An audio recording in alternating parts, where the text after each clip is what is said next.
Bonjour à tous, voici un petit document d'aide pour la question A1, c'est-à-dire la détermination de la puissance du transformateur TR1. La première formule qui nous intéressait, c'est la puissance active, et cette formule est la suivante, P égale racine de 3 UI cos phi.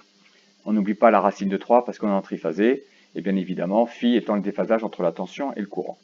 La valeur de la puissance active s'exprime en watts. Autre formule importante, à partir du moment où vous avez des appareils à base de circuits magnétiques, tels que des moteurs, etc., vous avez donc la réaction des appareils, ce qu'on appelle Q, qui est égal à racine de 3, UI sinus phi, elle s'exprime en var. Ce qui nous intéresse, nous, c'est la puissance apparente, en l'occurrence du transformateur, et bien évidemment, cette puissance apparente s'exprime grâce à la formule S est égal à racine de 3, UI, elle s'exprime en volt-ampère.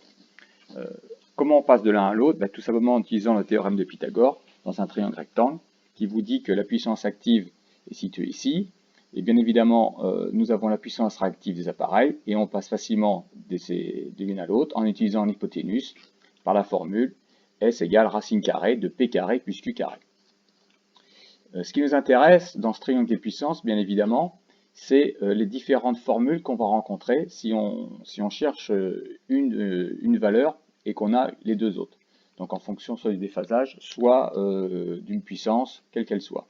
Alors les trois formules qu'on va rencontrer, c'est bien évidemment le cos phi, donc qui est bien le côté adjacent sur l'hypoténuse, le sinus phi qui est bien le côté opposé à l'angle sur l'hypoténuse, et bien évidemment la dernière, tangente phi, qui est le côté opposé à l'angle sur le côté adjacent. Bon, je vous renvoie vos cours de maths, et vous trouvez assez facilement des informations sur Internet à ce niveau-là. Revenons au niveau hall d'embouteillage. Et donc, ce qui va nous intéresser ici, c'est à partir de des différents départs, donc les trois départs actuels, donc en l'occurrence le départ numéro 1 qu'on appelle départ ancien TGBT, le départ numéro 2 du tableau de distribution du vendangeoir, le départ numéro 3 du tableau de distribution neutralisation. Comment on va pouvoir ajouter un nouveau tableau de départ dit embouteillage avec l'ensemble de sa protection et qui va permettre d'être compatible avec le transformateur actuel. Donc on avait dit tout à l'heure que bien évidemment, on voit dès ce tableau, on voit que les sommes des puissances multipliées par les coefficients d'utilisation et de simultanéité poseront directement problème lorsqu'on va rajouter un quatrième départ. L'ordre de grandeur du transformateur n'est pas bon.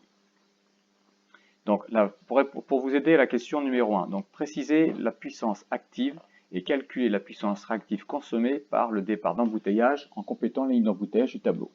Et ensuite, on déduira les puissances, ainsi que la puissance active totale et réactive de l'installation. Alors, la puissance active en kilowatts, si on reprend les formules que je vous ai présentées précédemment, on sait que la puissance active, c'est racine de 3 UI cos phi en watts ou en kilowatts, comme on veut. Donc, là c'est assez facile, c'est de la lecture de documents. Ensuite, la puissance réactive, elle est effectuée grâce aux données constructeurs, mais surtout par les calculs. Et en l'occurrence, c'est bien pareil, racine de 3, UI sinus phi en var. Ce qui nous intéresse, nous, ici, c'est la puissance active du nouveau départ, donc embouteillage. Et donc, par lecture, on va certainement assez facilement trouver cette information. Ensuite, le calcul, eh bien, c'est pas très compliqué, il suffit de reprendre la formule la plus simple, parce qu'on connaît la puissance réactive, on connaît la puissance active qu'on vient de déduire quand on a lu dans un tableau, et donc assez facilement on va en déduire la puissance réactive du nouveau départ embouteillage.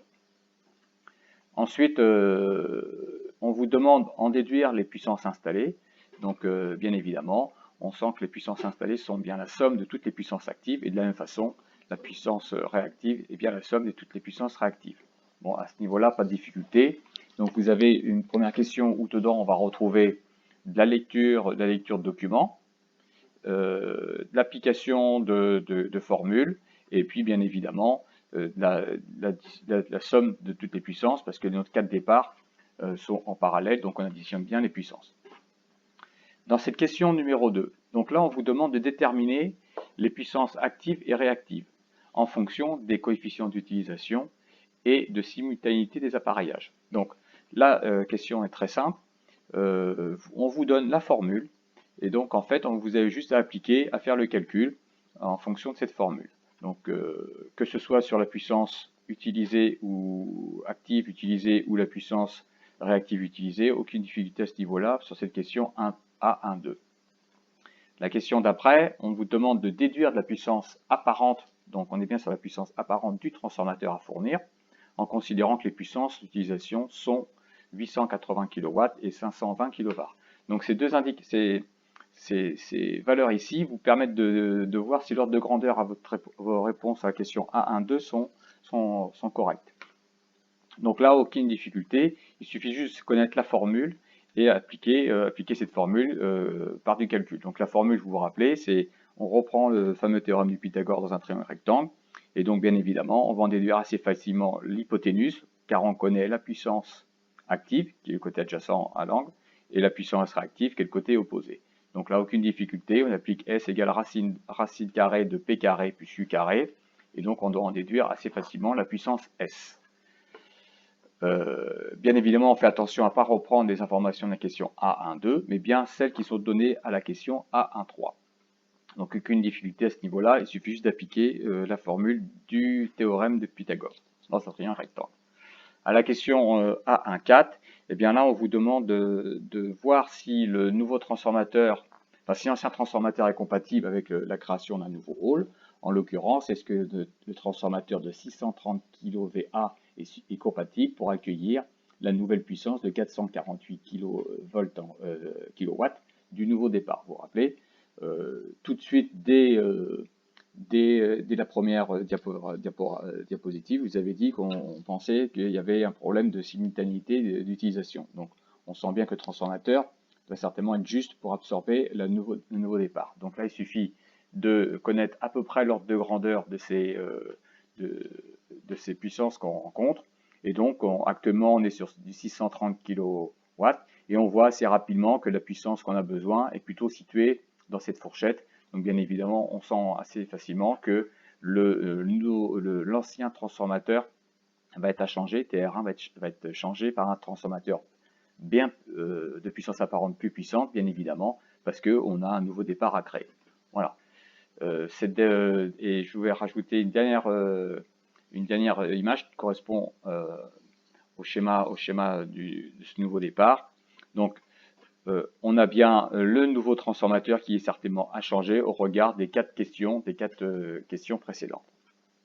Je vous remercie pour votre attention.